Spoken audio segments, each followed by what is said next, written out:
매일 성경 묵상을 돕는 해설 가이드입니다. 안녕하세요. 묵상 코치입니다. 함께 읽고 나눌 말씀은 다니엘서 11장 36절에서 12장 4절까지 말씀입니다. 하늘의 별처럼 빛나게 될 하나님의 신실한 백성과 비참한 죽음으로 종말을 맞이하게 될 비참한 왕의 운명이 뚜렷하게 대조됩니다. 이를 통해 마지막 때에 일어날 일, 즉 적그리스도의 마지막 전쟁과 환난, 그리고 성도의 구원을 바라보게 합니다. 11장 36절에서 45절까지 읽겠습니다.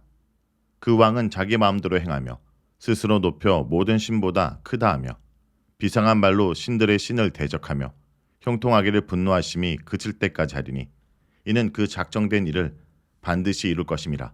그가 모든 것보다 스스로 크다 하고 그의 조상들의 신들과 여자들이 흠모하는 것을 돌아보지 아니하며 어떤 신도 돌아보지 아니하고 그 대신에 강한 신을 공경할 것이요 또 그의 조상들이 알지 못하던 신에게 금은 보석과 보물을 들여 공경할 것이며 그는 이방신에 힘입어 크게 견고한 상성을 점령할 것이요 무릇 그를 안다는 자에게는 영광을 더하여 여러 백성을 다스리기도 하며 그에게서 뇌물을 받고 땅을 나눠주기도 하리라. 마지막 때에 남방왕이 그와 힘을 겨룰 것이나 북방왕이 병고와 마병과 많은 배로 해오리 바람처럼 그에게로 마주와서 그 여러 나라에 침공하여 물이 넘침같이 지나갈 것이요 그가 또 영화로운 땅에 들어갈 것이요 많은 나라를 패망하게 할 것이나 오직 에돔과 모압과 암몬 자손의 지도자들은 그의 손에서 벗어나리라. 그가 여러 나라들의 그의 손을 펴리니 애굽 땅도 면하지 못할 것이니 그가 건세로 애굽의 금, 은과 모든 보물을 차지할 것이요 리비아 사람과 구스 사람이 그의 시종이 되리라. 그러나 동북에서부터 소문이 이르러 그를 범민하게 하므로 그가 분노하여 나가서 많은 무리를 다 죽이며 멸망시키고자 할 것이요 그가 장막 궁전을 바다와 영화롭고 고룩한 산 사이에 세울 것이나 그의 종말이 이르리니 도와줄 자가 없으리라. 36절에서 39절은 자신을 모든 신보다 높이는 왕의 모습입니다. 왕이 자기 마음대로 행한다는 표현은 왕의 강력한 왕권을 표현합니다. 본 단락에서 급기야 강력한 왕권은 스스로를 신의 경지에까지 끌어올리고야 맙니다. 그는 스스로를 높여 모든 신들보다 크다 하였고 신들의 신조차도 대적하였습니다. 아마도 이 호칭은 다니엘서 저자에게 있어서 이스라엘 하나님을 가리키는 이름이었을 것입니다.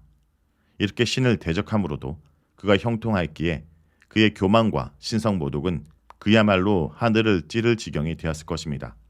그의 조상들이 섬기던 신도 그에게는 아무것도 아니었고 여인네들이 흠모하고 사모하는 신들도 일체의 고려 대상이 아니었습니다. 이 왕인 안티오코스 4세의 신앙은 유대 신앙에 견주어서 오만불손할 뿐 아니라 이방 신들의 틀에서도 오만하기 그지없다 할 수 있습니다. 모든 신들보다 스스로를 더 크다 여겼던 안티오코스 4세에게도 신이 있으니 그 신을 일러 그는 강한 신이라 불렀습니다. 이 표현은 산성들의 신이라고 옮길 수 있습니다. 여기서 의미하는 산성은 안티오코스의 군대가 다윗 도시 예루살렘을 포위하고 지배하기 위해 주전 168년에 세웠던 성체인 아크라를 가리킨다 여겨집니다. 아크라가 여호와를 섬기는 성전에 있는 예루살렘을 둘러싸고 있다는 점에서 매우 대조적으로 상징적입니다. 아울러 안티오코스는 금, 은, 보석, 보물을 그 신에게 바쳤습니다. 그러므로 산성들의 신은 금, 은, 보화에 결부되어 있다 볼 수 있을 것입니다. 안티오코스와 같은 이가 숭배하는 강함은 오직 힘입니다. 그래서 그는 침략하고 또 침략합니다.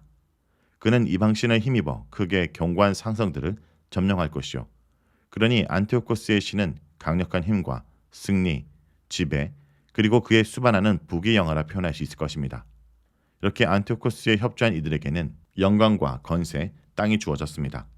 사실 헤라리즘 물결이 밀어닥치면서 정통적인 여호와 신앙을 가지고 살던 유대인들은 새로운 삶의 형태를 만나게 됩니다.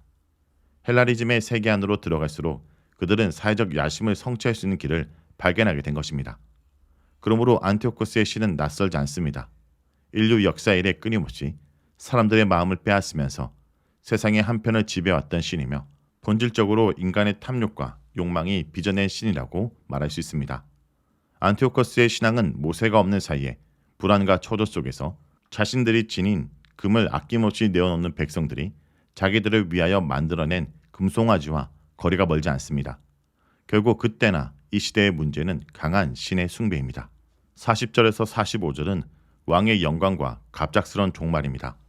40절부터 다시 북방왕과 남방왕의 전쟁이 다루어지고 있으며 마지막에는 북방왕의 갑작스런 종말이 서술되고 있습니다.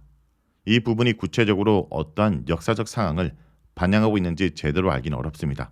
40절은 북방왕이 다시 남방왕 애굽으로 쳐들어간 내용이 언급됩니다.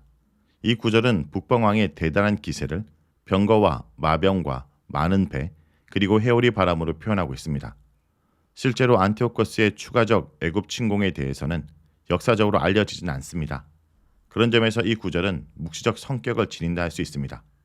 실제 역사를 반영하기보다 마지막에 있을 대대적인 전쟁과 하나님을 대적하는 기세 등등한 왕을 표현하고 있다는 것입니다. 그는 여러 나라를 향해 자신의 세력을 밀어붙일 것이며 또다시 영화로운 땅에 들어갈 것입니다. 다시 한번 영화로운 땅 이스라엘이 짓밟히고 이스라엘을 모략하고 시기하던 에돔, 모압, 암몬은 북방왕에게 영합하여 안전하겠지만 이것이 궁극적 결말은 아닙니다. 도리어 끝을 앞에 두고 있는 북방왕과 그의 영합한 세력의 마지막 기세를 반영하고 있을 뿐입니다. 그의 강력한 진격 앞에 애굽 역시 견뎌낼 수 없었으며 애굽과 구스, 리비아가 굴복하게 될 것입니다. 44절에서 언급되는 동북에서부터의 소문은 파르티아로부터의 위협과 도전을 가리킨다 볼 수 있습니다. 북방왕은 어떤 도전에도 거세게 자신의 힘을 가시할 것이지만 그의 종말은 이미 이르렀습니다. 다니엘서에서 앞날에 대해 이야기하는 한상들이 모두 공통되게 지니고 있는 점은 악한 세력의 종말에 대해 매우 간결하고 짧게 선언하고 있다는 점입니다. 악한 세력이 그리도 거세였지만 그의 마지막은 참으로 순식간입니다. 그가 재물과 부귀로 수많은 사람들을 자신의 편으로 만들고 굴복시켰지만 그 끝날에는 아무도 그를 도울 수 없습니다. 다음은 12장 1절에서 4절 읽겠습니다. 그때 내 민족을 호위하는 큰 군주 미가엘이 일어날 것이요 또 환란이 있으리니 이는 개국 이래로 그때까지 없던 환란일 것이며 그때 내 백성 중 책에 기록된 모든 자가 구원을 받을 것이라. 땅의 티끌 가운데서 자는 자 중에서 많은 사람이 깨어나 영생을 받는 자도 있겠고 수치를 당하여서 영원히 부끄러움을 당할 자도 있을 것이며 지혜 있는 자는 궁창의 빛과 같이 빛날 것이요 많은 사람을 옳은 대로 돌아오게 하는 자는 별과 같이 영원토록 빛나리라. 다니엘아, 마지막 때까지 이 말을 간수하고 그거를 봉함하라. 많은 사람들이 빨리 왕래하며 지식이 더하리라. 1절에서 4절은 두 가지 종류의 미래를 말합니다. 그날에 이스라엘을 지키고 보호하는 천사 미가엘이 일어날 것이며 그 큰 환란 가운데서 책에 기록된 모든 자는 구원을 얻게 될 것입니다. 미가엘의 존재는 이스라엘을 지키고 보호하는 하나님의 돌보심을 상징합니다. 하늘 군대가 이스라엘을 돌보시니 누가 그들을 해할 수 있으랴. 미가엘과 가브리엘에 대한 다니엘서의 언급은 싸움이 단지 땅에서의 싸움이 아니라 하늘 영역에서 전개되고 있음을 증거하고 있습니다. 이것은 땅 위에서의 싸움이 참으로 버겁고 견디기 힘들 것임을 반영합니다. 개국 이래로 그때까지 없던 환란이라는 현실은 힘들지만 하늘의 현실은 승리를 목전에 두고 있다는 것입니다. 참으로 묵시는 꿈꿀 수 없는 때에 꿈꾸게 하는 글입니다. 그렇게 다니엘서에서 듣고 있는 청중과 독자를 향해 도전합니다. 깨어 일어나 영원한 생명을 얻을 것인가? 아니면 수치 가운데 영원한 부끄러움의 날을 맞이할 것인가? 구약 성경 전체에서 거의 유일하게 죽음 이후에 영원한 생명에 대해 말하고 있는 이 절을 이해하는 가장 중요한 맥락은 이처럼 극심한 박해와 순교의 상황임을 유의해야 합니다. 구약시대 내의 믿음으로 인해 대대적 순교자들이 발생하는 상황 자체가 거의 드뭅니다. 그러나 주전 2세기 중반 안티오코스의 시대는 유아를 믿는 믿음으로 인해 수많은 사람들이 죽임을 당하게 되었고 하나님의 살아계심과 도우심이 무엇을 의미하는지 근본적으로 질문을 하게 만들었습니다. 고통스러운 상황 속에서도 하나님의 신실함을 굳게 믿었던 이들에게 주신 은혜는 바로 이 땅에서의 삶이 전부가 아니라 다시 살아나서 그들에게 주어지는 영원한 생명이었던 것입니다. 그래서 다니엘서는 결코 굴복하지 말고 믿음을 굳게 지키라고 권면하고 있습니다. 그렇게 믿음을 지키며 다른 이들을 또한 믿음에 굳게 서도록 권면하는 이들이 하늘의 별과 같이 빛날 것이라 전합니다. 하늘에 있는 별은 환란 가운데 살아가는 하나님의 백성으로 하여금 현실을 견디어 이기게 하는 동기를 부여하는 셈입니다. 자, 여기까지가 다니엘서 11장 36절에서 12장 4절까지 말씀입니다. 오늘 말씀을 통해 우리는 무엇을 묵상하고 적용해야 할까요? 신실한 자는 영생과 함께 별처럼 빛나는 영광을 누립니다. 드디어 때가 이르러 하나님을 모독하는 자는 멸망당하고 박해도 굳건하게 믿음을 지켰던 신실한 성도들은 구원을 받을 것입니다. 책에 기록된 이름은 구원을 받습니다.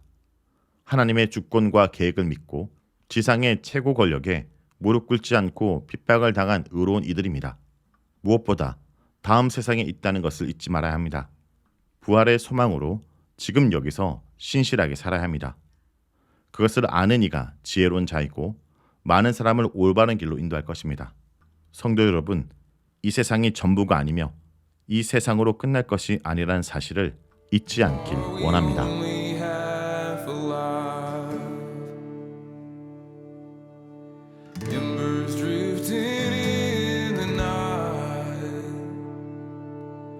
Looking, wandering all the time, we seek the kingdom.